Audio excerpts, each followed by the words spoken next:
আপনাকে অপরাধের জন্য দুনিয়ায় শাস্তি পাওয়া লাগবে, এরপরে আস্তাগফিরুল্লাহ পড়লে মাফ হবে।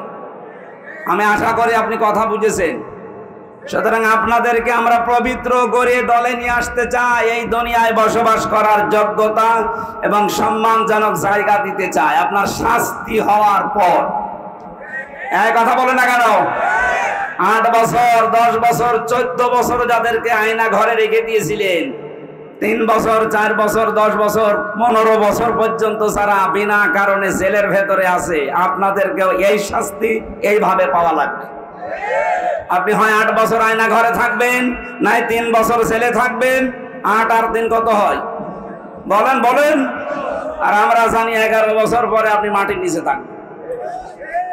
আপনার এই দুনিয়ায় বেঁচে থাকা, কারণ সে হায়াত আর থাকবে না। এই জন্য আপনাকে আমরা পবিত্র করে নিতে চাই। মেয়েটা এসে বলেছিল, রাসূল আপনি আমার উপরে বিচার কার্যকর করেন, আমাকে পবিত্র করে দিন। উনি কিন্তু ভালো করেই জানতেন আস্তাগফিরুল্লাহ রাব্বি মিন কুল্লি, সে আরবি ভাষার লোক, পড়লেই তো হয়ে যেত।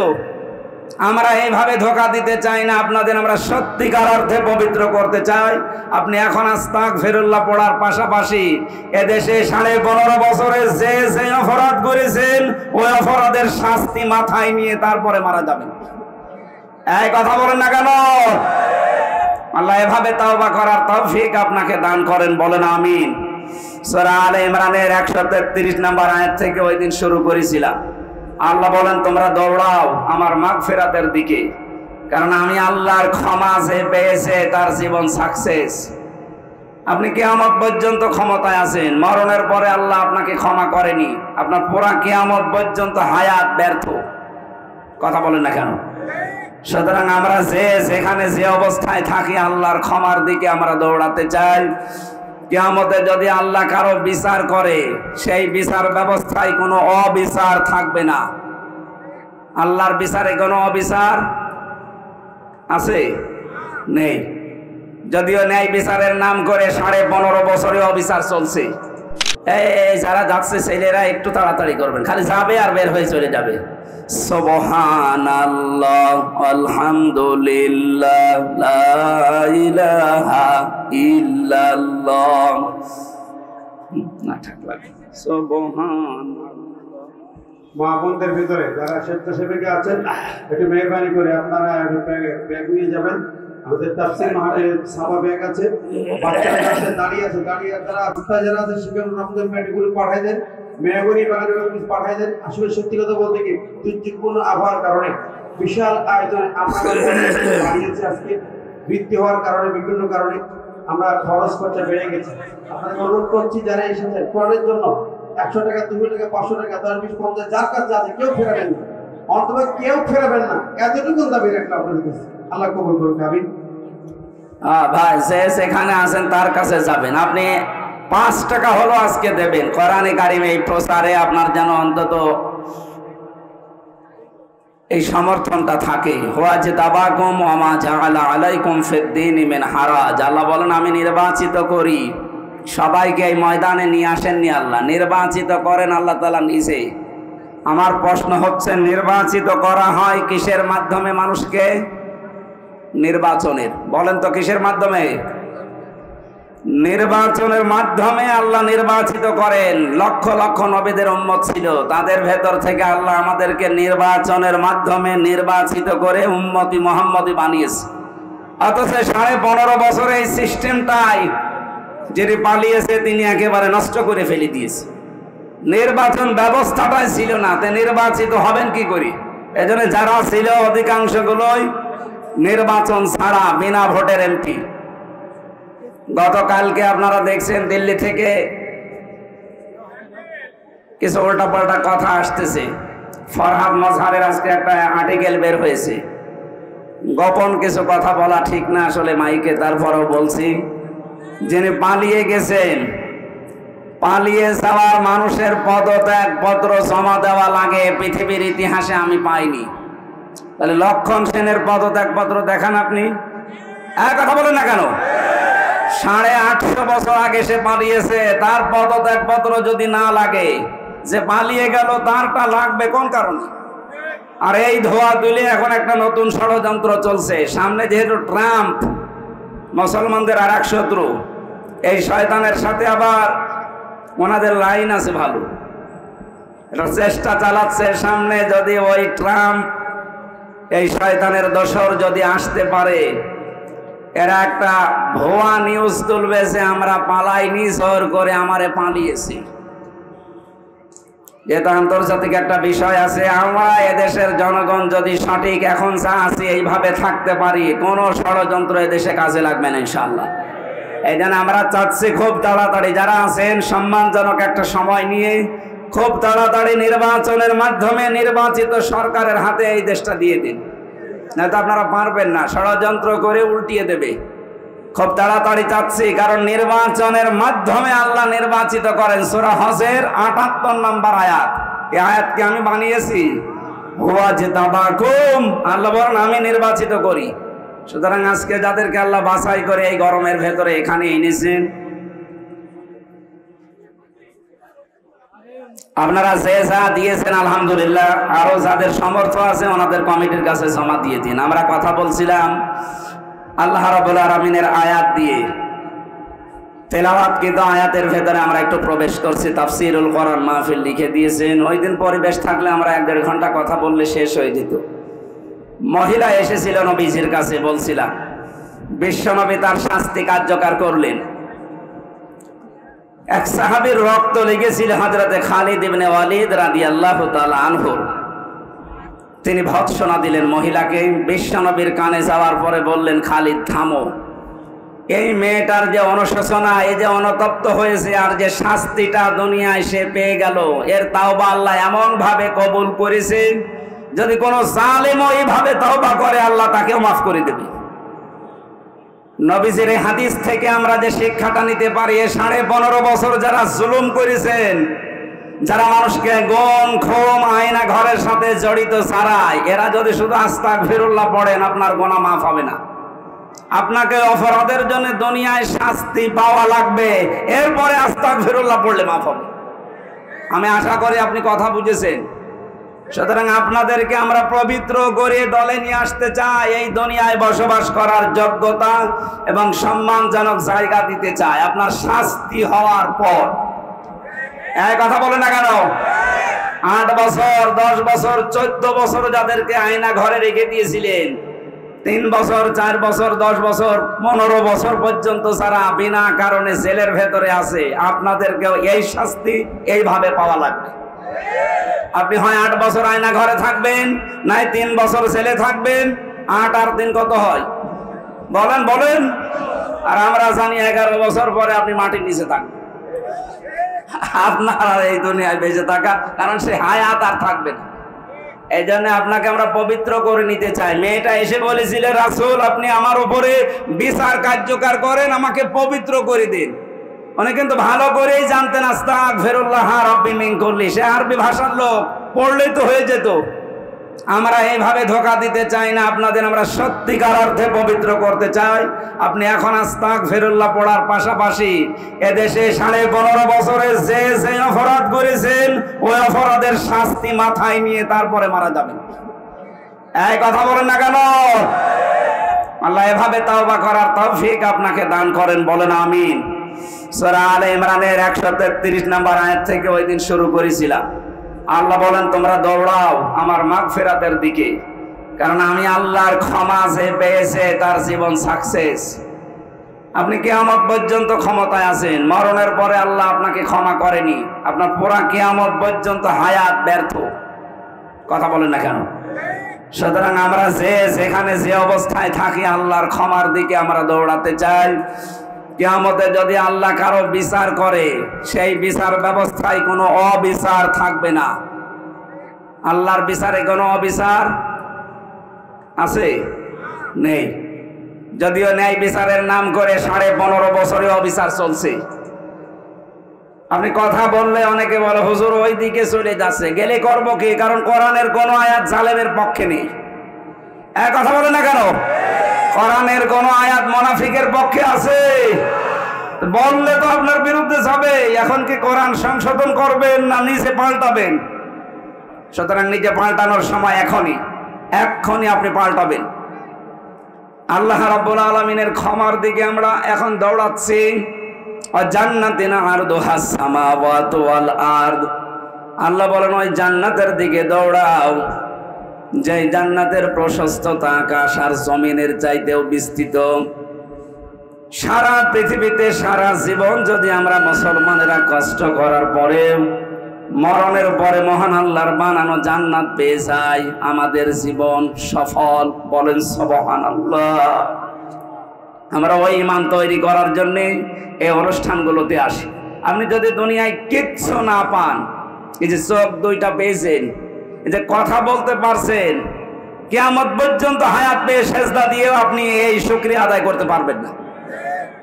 আমি কুমিল্লাতে একবার খাবার খাচ্ছিলাম, মাহফিলের পাশে দেখি এক অন্ধ বসে আছে খাবার খেতে, হঠাৎ বিদ্যুৎ চলে গেল। আমরা তো যারা চোখওয়ালা মানুষ চিল্লা পাল্লা করছে।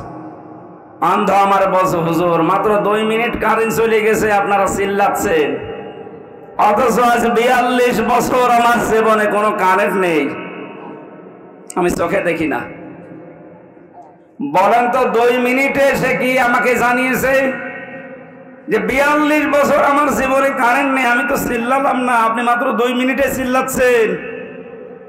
কি নিয়ামত পেয়েছেন যারা চোখ আছে বলেন। এই যে কথা বলতে পারছি, আল্লাহ তাআলা বলেন খালাকাল ইনসান আল্লামাহুল বায়ান, মানুষ আমি বানিয়েছি আর কথা বলার শক্তি আমি দিয়েছি।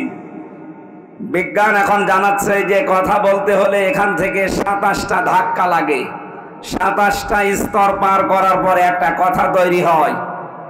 যে আল্লাহ এই ব্যবস্থা আমাদের জন্য করলেন, একবার জবান ছেড়ে দিয়ে এই মুক্ত স্বাধীন দেশে বলেন তো আলহামদুলিল্লাহ।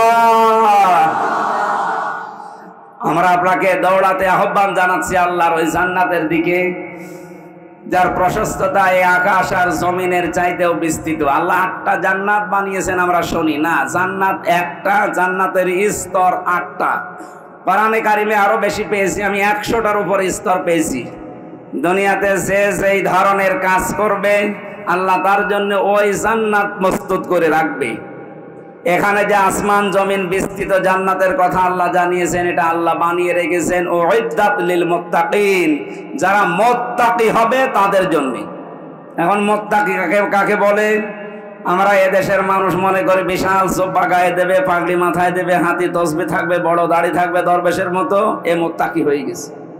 না, মুত্তাকি হওয়ার জন্য শর্ত হচ্ছে আল্লাহর নিষিদ্ধ কাজগুলো ঘৃণা করে যদি কেউ ছেড়ে দিতে পারে আল্লাহর কাছে সে মুত্তাকি। আমার এখানে পরীক্ষা করার বিষয়, আমাদের যে মোবাইল আছে না, এ মোবাইলের ভেতরে অনেকের এমন এমন ভিডিও আছে যেটা নিজে দেখলে আনন্দ পায় আর অন্য দেখলে লজ্জা পায়। এটা মুত্তাকির পরিপন্থী কাজ। এরকম কোন কাজ যদি আমাদের মোবাইলে এরকম কিছু থাকে, এই মুহূর্তে ডিলিট করে আমরা মুত্তাকি হব। করেন তো, কারা কারা ডিলিট করবেন? হাত তোলেন তো দেখি। আপনার মোবাইল নিয়ে আসেন দেখি কার কি আছে, আগে দেখে ওয়াজ শুরু করছে। এখন একা ডিলিট করেন। যেটা নিজে দেখলে আনন্দ পায়, অন্য কেউ দেখলে লজ্জা পান, এই মুহূর্তে সে নারী হোক পুরুষ হোক এক্ষুনি ডিলিট করা লাগবে। আমারটা নেন আপনি। অন্তত আমি দেখলে যেটা ভালো লাগে মানুষ দেখলেও ভালো লাগবে। আমার এর ভেতরে অধিকাংশ আমার বিশ্ববিদ্যালয়ের স্যারদের লেকচার আছে, শুধু প্রায় 250টা লেকচার আছে। বিশ্বের আন্তর্জাতিক স্কলার যারা, এনাদের লেকচার ভরা আছে। আমি এখান থেকে কিছু জ্ঞান নেওয়ার চেষ্টা করি। আর এমন এমন মানুষের মোবাইল শুধু অর্ধ উলঙ্গ নাচ আছে। বলেন সুবহানাল্লাহ। সুতরাং আশা করছি সাতক্ষীরার মানুষ এমনি এরা মাজলুম মানুষ। আমার তো মনে হয় বাংলাদেশে আল্লাহ যদি জান্নাত দেওয়া আরম্ভ করে 64 জেলা দিয়ে, এতে সাতক্ষীরা শুরু করবে আগে। কারণ এদের উপরে যে জুলুম হয়েছে 15.5 বছর সারা বাংলাদেশ মিলেও হয়নি। এটা বাংলাদেশের দ্বিতীয় ফিলিস্তিন। কথা বলেন না কেন? বুলডোজার দিয়ে বাড়ি ঘর ভেঙে দেওয়া, কি আশ্চর্য। যদিও 5 তারিখের পর থেকে আমরা কিছু দেখলাম হালকা পাতলা, তাও সাতক্ষীরার মতো কিছুই হয়নি। 15.5 বছরের শোধ তুলতে হলে তো এতটা সময় লাগবে। এই জন্য আমরা আশা করছি মুত্তাকি হওয়ার জন্য যে প্রথম শর্তটা বললাম, আল্লাহর নিষিদ্ধ কাজ যেটা আপনি নিজে দেখলে ভালো লাগে, অন্য কেউ দেখলে আপনি লজ্জা পেয়ে যান, এটা মুত্তাকির বিপরীত কাজ। আশা করছি এক্ষুনি বা বাড়ি যেয়ে ওটা ডিলিট করে দেবেন। আর সেখানেই থাকবেন, মনে করবেন আমার সামনে একজন আছে, উনি আমার মালিক। বলেন আলহামদুলিল্লাহ। আল্লাহ জানে এই টেন্ডেন্সি আমাকে সহ প্রত্যেকের ভেতরে বদ্ধমূল করে দেয়। যত এটা বেশি আসবে তত আপনি আল্লাহর দরবারে পরিগণিত হবেন মুত্তাকি বলে। এর পরবর্তীতে আল্লাহ গুণ দিয়েছেন কিছু, এগুলো যেন আমরা অর্জন করি। আল্লাযীনা ইউনফিকুনা ফিস-সাররাই ওয়াদ-দাররাই ওয়াল কাযিমিনাল গায়যা ওয়াল আফিনা আনিন নাস ওয়াল্লাহু ইউহিব্বুল মুহসিনিন।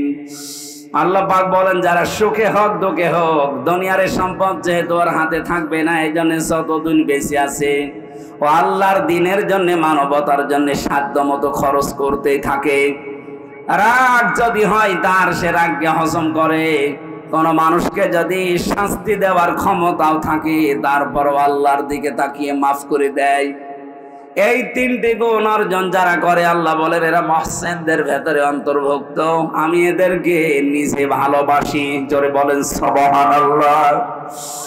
والذين إذا فعلوا فاحشة أو ظلموا أنفسهم ذكروا الله فاستغفروا لذنوبهم ومن يغفر الذنوب إلا الله ولم يصروا على ما فعلوا وهم يعلمون। যারা মুহসিন বান্দা মুত্তাকি হবে, এদের কিছু গুণ আল্লাহ আরো দিয়েছেন। নফসের ধোঁকায় পড়ে, শয়তানের জালে পড়ে, যৌবনের তাড়নায় পড়ে যদি কোনো ফায়সা কাজ সে করেই ফেলে, সঙ্গে সঙ্গে তার স্মরণ হবে আল্লাহর কথা। আল্লাহ পাকের কথা স্মরণ হওয়ার পরে তার এই অপরাধের জন্য সে অনুশোচনা করে অনুতপ্ত হয়ে ফিরে আসবে আল্লাহর দিকে। আর আল্লাহ পাক বাদে গুনাহ মাফ করার মতো দুনিয়াতে আর কেউ। আরো জোরে বলেন। এখানে ইয়াগফিরুজ যুনুবা জামিআ, আল্লাহ বলেন আমি ছাড়া ইয়াগফিরুজ যুনুবা ইল্লাল্লাহ, আমি আল্লাহ ছাড়া গুনাহ মাফ করার কেউ নেই। তাফসিরে ফি জিলালিল কোরআনে পেয়েছি আল্লাহ শুধু মাফ করবেন আল্লাহর সাথে সম্পর্কিত যে অপরাধ, ওইটা।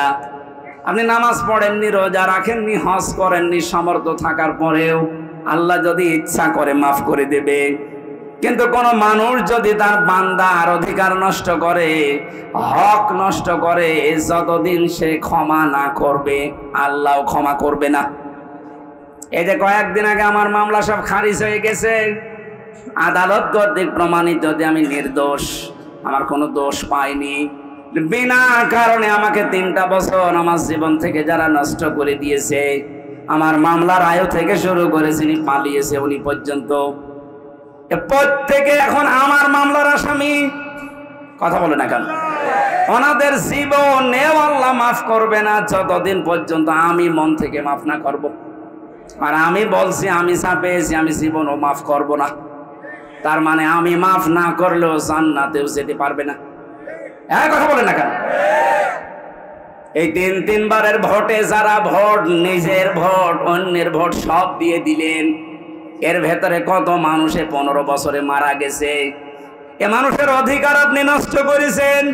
এর সাথে যারাই জড়িত ছিল, সে নির্বাচন কমিশন থেকে শুরু করে এদেশে যারাই জড়িত ছিল প্রত্যেকে এর জন্য দায়ী।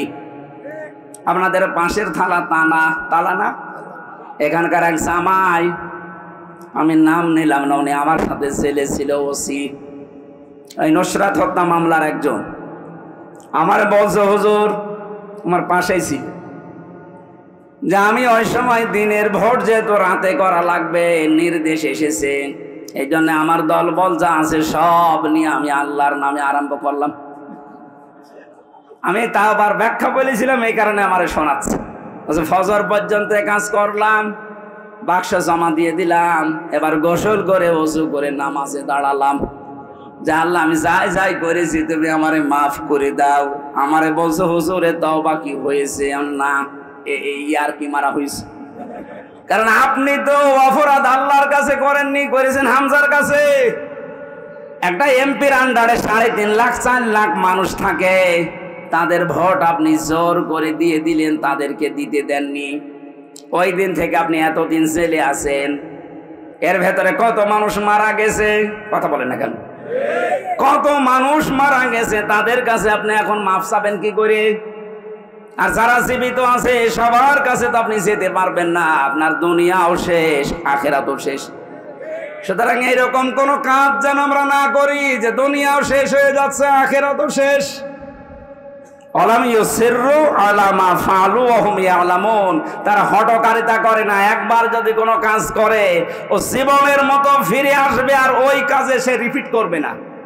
আল্লাহ এই মুত্তাকিদের যে গুণাগুণগুলো দিচ্ছিলেন, আমি সহ যারা আসলাম প্রত্যেকেই যেন জীবনে বাস্তবে সামনে দেখাতে পারি, বলেন আমিন। আপনাদের রাতের বেলা অনুষ্ঠান আছেন আজকে, আন্তর্জাতিক মানের কারীরা আসবে। আমার মনে হয় আমার যে শরীরের অবস্থা, যত জার্নি আজকে, কালকে এমনিতেই 3টা ছিল, আজকেও 3টা। আমি এই প্রচন্ড গরমে আর পারছি না, আমি অপারগ মাপ চাচ্ছি। আগামী বছর যদি সময় পাই রাতের বেলা এসার পরে তুলে দেবেন, কথা বলবো। নভেম্বর 1-2 যে কোন তারিখ, 2 তারিখ তাহলে অর্ডার দিয়ে যেতে হবে। ঠিক না রে?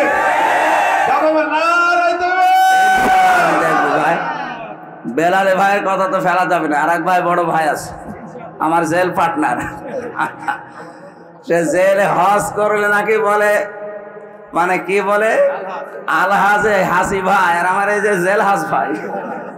আল্লাহুম্মা আমিন। লা ইলাহা ইল্লা আনতা সুবহানাকা ইন্নী কুনতু মিনাজ জালিমিন। রব্বানা যালামনা আনফুসানা ওয়া ইল্লাম তাগফির লানা ওয়া তারহামনা লানাকুনান্না মিনাল খাসিরিন।